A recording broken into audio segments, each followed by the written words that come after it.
आप सभी को आचार्य सुशील कुमार की ओर से सुप्रभात। आज मैं आपको महाकवि माघ का प्रभात वर्णन नामक पाठ से गद्यांश पढ़ा रहा हूँ। इसके रचयिता आचार्य महावीर प्रसाद द्विवेदी जी हैं। आप अपने कार्य को साथ साथ करते चलें, क्योंकि कभी भी विद्यालय आपकी कॉपी चेकिंग के लिए मंगा सकता है। उस समय आपका कार्य पूरा होना चाहिए। साफ साफ लिखें और जब भी आपको मौका मिले आप थोड़ा थोड़ा याद करते हुए चलें। जितना आप याद करने की आदत आप डाल लोगे उतना ही बोर्ड में आपको लाभ होगा। तो मैं प्रारंभ कर रहा हूँ गद्यांश का अर्थ समझाने की। उद्याचल के शिखर पर आंगन में बाल रूपी बाल सूर्य को खेलते हुए धीरे धीरे रेंगते देखकर पद्मनियों को बड़ा प्रमोद हुआ।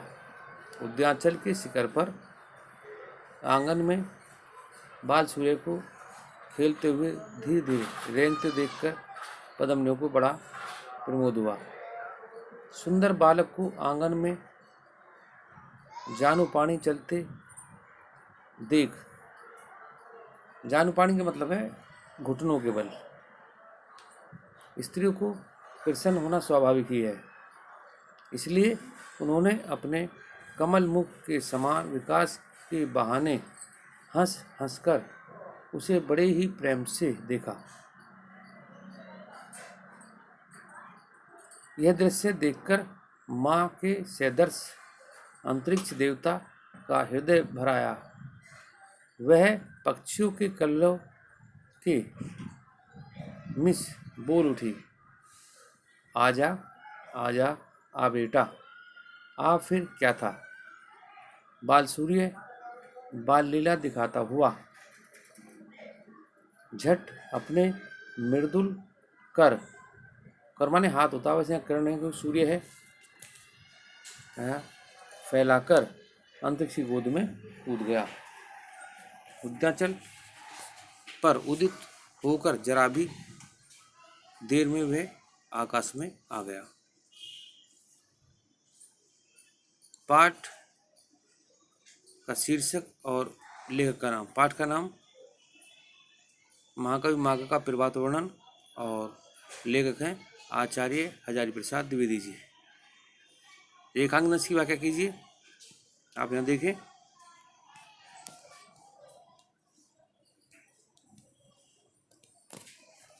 पहले प्रश्न का उत्तर देख लें, फिर तो गद्यांश के पाठ और लेखक का नाम लिखो। फिर तो गद्यांश के पाठ का नाम महाकवि माघ का प्रभात वर्णन और आचार्य और लेखक हैं इसके आचार्य हजारी प्रसाद महावीर प्रसाद द्विवेदी जी। रेखांकन की व्याख्या कीजिए। तो जो संकेत है वो देखें आप, उद्याचल से लेकर स्वाभाविक है, तो अंडरलाइन है जिसे रेखांकन कहा गया है।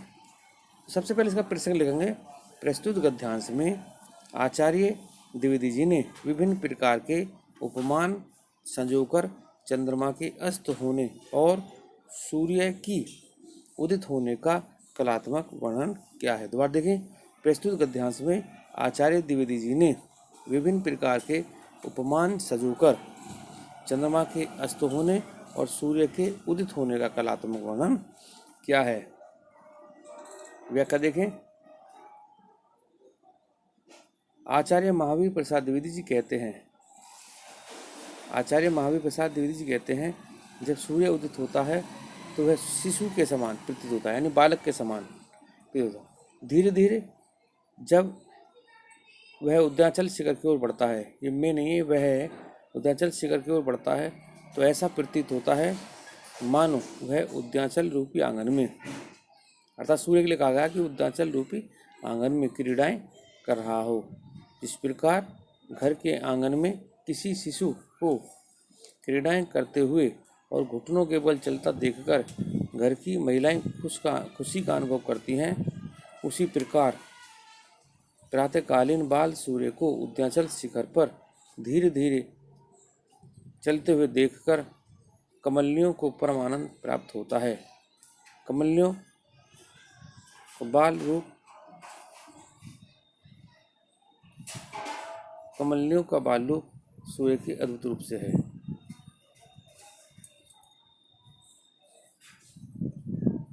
अब देखें प्रश्न नंबर 3, प्रस्तुत गद्यांश में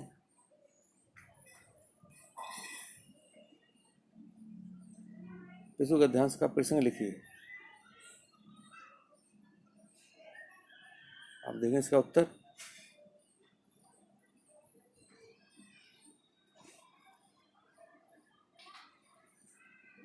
प्रस्तुत गद्यांश में आचार्य द्विवेदी जी ने विभिन्न प्रकार के उपमान संजोकर चंद्रमा के अस्त होने और सूर्य के उदित होने का कलात्मक चित्रण किया है।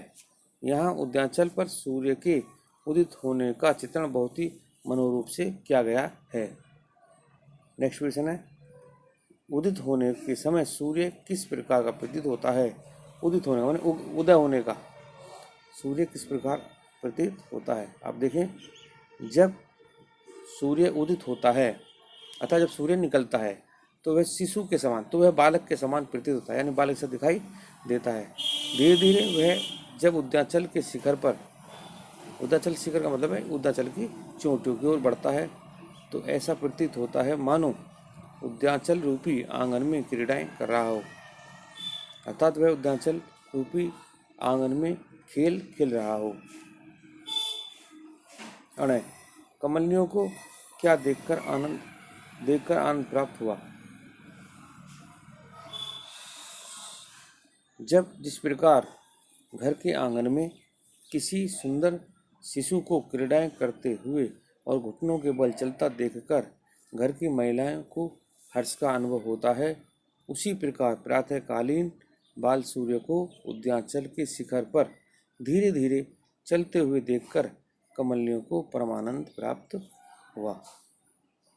एक बार दोबारा देख लें। जिस प्रकार घर के आंगन में किसी सुंदर शिशु को क्रीड़ाएं करते हुए और घुटनों के बल चलते देखकर घर की महिलाओं को हर्ष का अनुभव होता है, उसी प्रकार प्रातःकालीन बाल सूर्य को उद्यांचल के शिखर पर धीरे धीरे चलते हुए देखकर कमलियों को परमानंद प्राप्त होता है।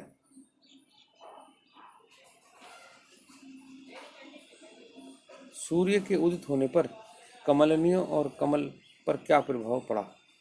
सूर्य के उदित होने पर कमलियों और कमल पर क्या प्रभाव पड़ा? आप देखें,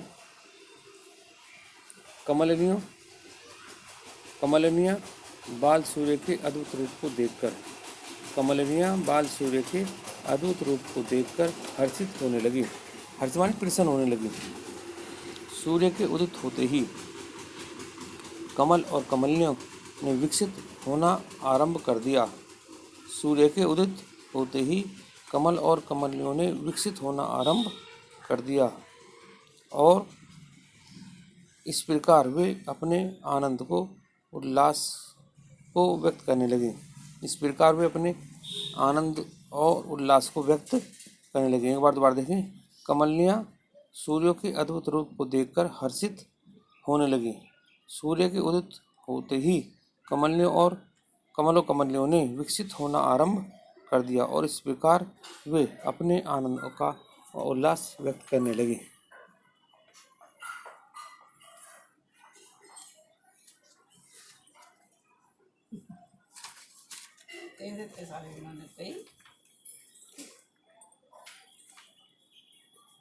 इसकी व्याख्या एक बार देख लें। आचार्य महावीर प्रसाद द्विवेदी जी कहते हैं कि जब सूर्य उदित होता है तो वह बालक के समान प्रतीत होता है। धीरे धीरे जब वह उद्यांचल के शिखर की ओर बढ़ता है तो ऐसा प्रतीत होता है मानो वहाँ उद्यांचल रूपी आंगन में क्रीड़ाएं कर रहा हो। इस प्रकार घर के आंगन में किसी सुंदर शिशु को क्रीड़ाएं करते हुए और घुटनों के बल चलता देखकर घर की महिलाएं खुशी का अनुभव करती हैं, उसी प्रकार प्रातःकालीन बाल सूर्य को उद्यांचल के शिखर में धीरे धीरे चलते हुए देखकर कमलियों को परमानंद प्राप्त होता है। कमलियाँ बाल सूर्य के अद्भुत रूप देखकर खुश होती हैं।